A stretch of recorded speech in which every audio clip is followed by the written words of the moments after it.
Hello, and welcome to Clinical Group 8's Nursing Research EBP project titled SICU Sticks by You. So the purpose of this project was to critically appraise, synthesize, and integrate research findings in order to develop an evidence-based solution to improve well-being and resilience among nurses and nursing staff working in the Surgical Intensive Care Unit at Stony Brook University Hospital. An evidence-based solution is one that's developed using well-designed research studies, patient care data, patient preferences and values, as well as nurse expertise, and it is used to drive practice changes. So we hope that our solution will be able to positively impact the wellness of nurses in our target population and possibly those outside of it as well. So allow us to tell you a little more about it. Clinical topic definition. The unit for our project is the Surgical Intensive Care Unit. The patient population on this unit are most likely adults, require frequent observation, and specialized monitoring and treatment. Our topic is well-being and resilience intervention. Current interventions on this unit include meditation classes offered online along with a meditation pod. There is also an employee assistance program and chaplains available to go to the unit or to meet individually. The hospital offers wellness champions, but there is no current one for SICU. The current ones offer psychological education about compassion fatigue, burnout, moral stress, and stress management. They also include emotional support, spiritual support, relaxation breathing exercises, aromatherapy, and journals. These interventions are important because high levels of stress and burnout among nurses has been found to lead to a decrease in work performance, more medication errors, and concerns for patient safety. By aiming to improve wellness in the SICU, we can see healthier nurses and more positive outcomes for patients. This is the PCOT question we utilized to find our evidence. The evidence table shows how our team reviewed 7 quantitative articles and 1 qualitative article. All articles have been published recently and fall within the last 10 years. Furthermore, these articles are concerned with aspects surrounding stress and compassion fatigue in nurses and the efforts to mitigate these unwanted outcomes in our healthcare professionals. The articles covered a variety of interventions based in mindfulness to measure the extent of mitigation. The level of evidence table shows how the articles we utilized compare to each other with their quality of evidence. 5 articles we reviewed were at level 3.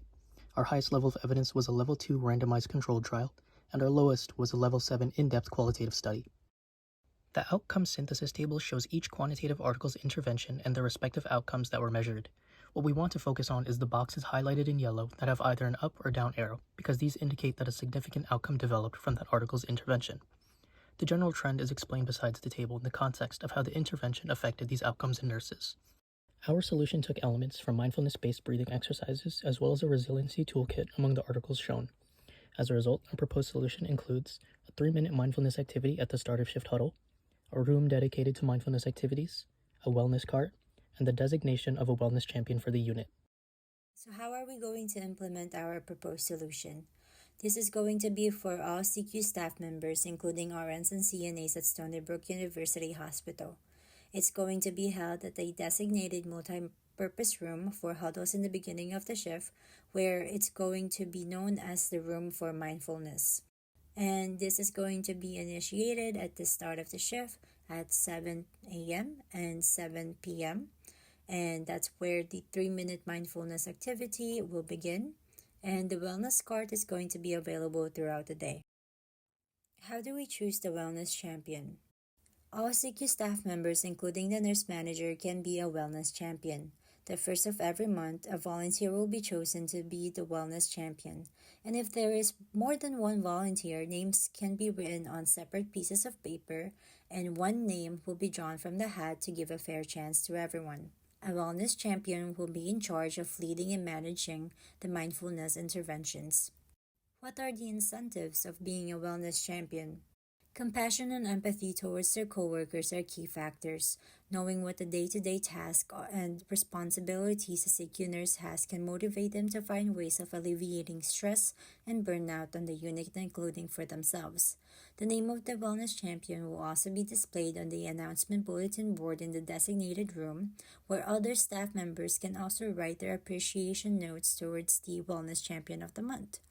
And they are also going to have an extra, uninterrupted 15-minute break per shift. And on top of that, at the end of the year, a Wellness Champion of the Year will be chosen by the staff members and will be put in the Hall of Fame of the unit. The next part of our proposed solution begins with a team huddle. This is at 7 o'clock in the morning or 7 o'clock in the evening, where all staff members are invited into the room of mindfulness. They will be asked to put their phones and devices away to reduce noise and distractions, and the wellness champion will then lead a 3-minute mindfulness activity. Some suggestions are deep breathing exercises, meditation to calm music, and guided meditation. In the case that the wellness champion is not on shift, the charge nurse will then implement the 3-minute mindfulness activity prepared by the wellness champion. The wellness cart will incorporate lavender scented oils, fuzzy socks, hand lotions, candles, cards with positive affirmations, journals, coloring books, colorful pens and pencils, candies, healthy snacks, and cards to write appreciation notes to coworkers and the wellness champion. All of the items will be purchased at a low cost to stay within the $500 budget. To assess the effectiveness of our solution, we can implement a pre-test post-test design using the ProCal survey and the visual analog scale. The ProCal survey assesses compassion satisfaction, burnout, and secondary traumatic stress, while the visual analog scale can be used to measure subjective experiences such as pain. Nursing satisfaction will be measured using the intervention results along with observing the rate of sick calls.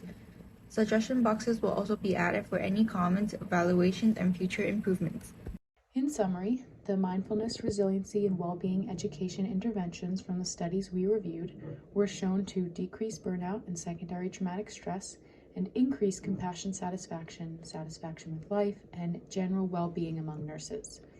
With these research findings in mind, we proposed low-cost and minimal-effort solutions to combat these issues in the SICU, including implementing mindfulness sessions at start of shift, electing a wellness champion monthly, stocking a wellness cart, and establishing a dedicated mindfulness room.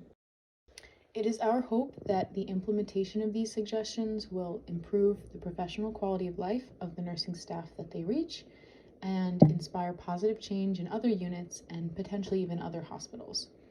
We also know that wellness for nurses has never been more underscored than it is now, especially in these years following the COVID-19 pandemic.